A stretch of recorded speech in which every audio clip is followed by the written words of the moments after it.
Hello, আসসালামু আলাইকুম। চলে এসেছি ভালোবাসার নিমন্ত্রণ পরিতোষ বারইয়ের পর্ব ২ নিয়ে। সত্যি দাদু, আমি কেমন যেন হয়ে গিয়েছিলাম। ভদ্রলোকের মাথায় সেলাই করা প্রয়োজন এমন সহজ কথাটা ভুলে গিয়েছিলাম। রক্ত থামানোর বৃথা চেষ্টা করছিলাম। মন উদাস থাকলে এমনটা হতে পারে। তুমি কি উদাসী ছিলে? বোধহয় ছিলাম, তাই এমনটা হয়েছে।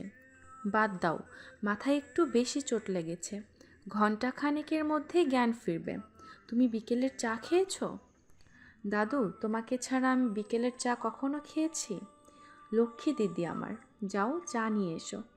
তোমার হাতের চা চা তো নয়, যেন অমৃত। অত অমৃত অমৃত করো না, আমার বিয়ে হলেই বুঝতে পারবে মজাটা। তোমার বিয়ে? প্রয়োজন কি? এই যুবকটি এখন তোমার প্রতীক্ষায়।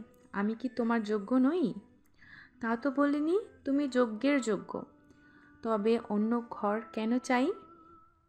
অন্যের বাহুপাশে আবদ্ধ হওয়ার বাসনা কেন? শ্রাবণী লজ্জা অনুভব করে। মুখ রক্তিম বর্ণ ধারণ করার আগেই চা আনার জন্য চলে যায়। নির্মল রায় পেশায় ডাক্তার, FRCS লন্ডন। তার একমাত্র নাতনি শ্রাবণী, সেও doctor, MBBS Dhaka medical college. দোতলা এই বাড়িতে লোকসংখ্যা 4। দাদু নাতনি দুজন কাজের লোক। কাজের লোক একজন পুরুষ, নাম কোমল, বয়স 40-এর কাছাকাছি। কাজের মেয়ে কলি, রান্নাবান্না করে, বয়স 18 হবে। সেও অনাথ। নির্মল রায় এবং শ্রাবণী রায় দাদু নাতনি। এই দুজনের আর অন্য কোনো আত্মীয় স্বজন নেই।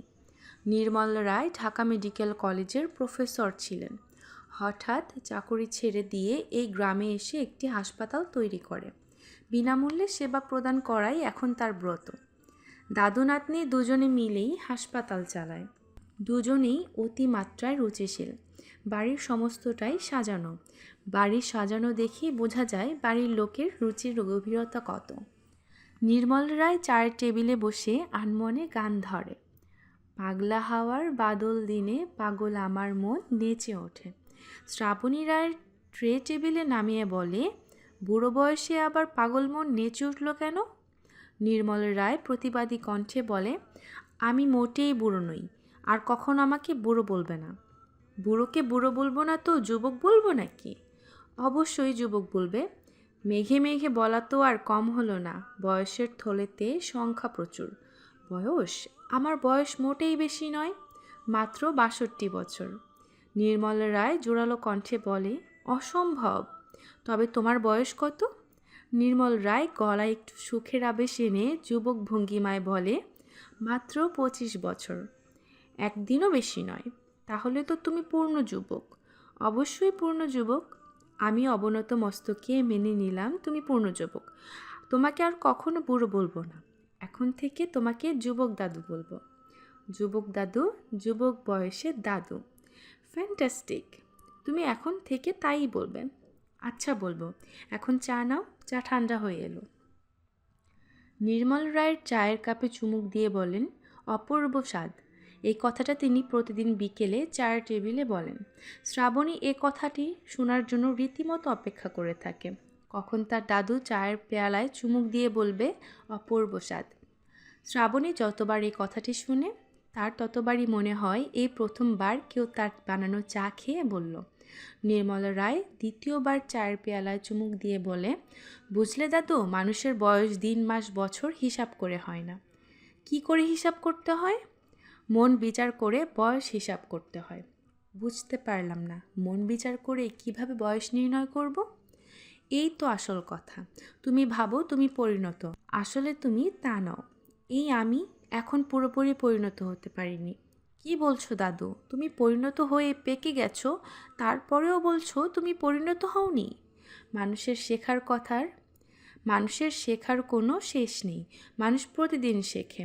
যদি সব শেখা শেষ হয় তাহলে সে পরিণত। আমি এখনও অনবরত শিখে চলছি, তাই আমি পরিণত নই। শেখাও শেষ হবে না। আমি কোনোদিন পরিণত হতে পারবো না। মানুষের বয়স বাড়ে না, বয়স বাড়ে মনের। মানুষের মন যদি থাকে তরুণের মতো, তবে সে তরুণ। আমার মন এখনও যুবকের মতো, তাই আমি যুবক। হঠাৎ করে হঠাৎ করে বাদল হাওয়া সহ বৃষ্টি শুরু হয়। শ্রাবণী উঠে গিয়ে জানালা আটকিয়ে পর্দা টেনে দেয়। নির্মল রায় পেপার নিয়ে ইজি চেয়ারে গা এলিয়ে দেয়। শ্রাবণী রান্নাঘরে গিয়ে রাতের খাবারের মেনু বলে আসে। রান্নাঘর হতে ফেরার সময় শ্রাবণীর চোখ পড়ে আহত পথিকের ওপর। তার ব্যান্ডেজ রক্তে ভিজে গেছে। শ্রাবণী ব্যান্ডেজ খুলে আবার নতুন ব্যান্ডেজ করে। অনুভব করে রোগীর মাথা গরম। শ্রাবণী পথিকের গায়ে হাত দেয়। গা খুব গরম, জ্বরে গা পুড়ে যাচ্ছে। শ্রাবণী আহত পথিকের গায়ে চাদর টেনে দেয়। নির্মল রায়ের নিকট গিয়ে বলে, দাদু, লোকটির খুব জ্বর উঠেছে। নির্মল রায় পেপারে চোখ রেখেই বলে, প্যারাসিটামল খাইয়ে দাও, মাথায় জল দাও। দাদু, লোকটির মাথায় ব্যান্ডেজ। কোন লোকটি? আমাদের ঘরের আহত লোকটি। এখনও জ্ঞান ফিরল না, গা জ্বরে পুড়ে যাচ্ছে। নির্মল রায় পেপারে নিমগ্ন ছিল। সহসা প্রকৃতস্থ হয়ে বলল, এখনও জ্ঞান ফেরেনি, চলো তো গিয়ে দেখি। নির্মল রায় থার্মোমিটার দিয়ে জ্বর মাপে। তার কপালে চিন্তার রেখা স্পষ্ট। কি হলো দাদু? আজ এই পর্যন্তই। নেক্সট পর্ব ইনশাআল্লাহ খুব শীঘ্রই শেয়ার করব। আল্লাহ হাফেজ।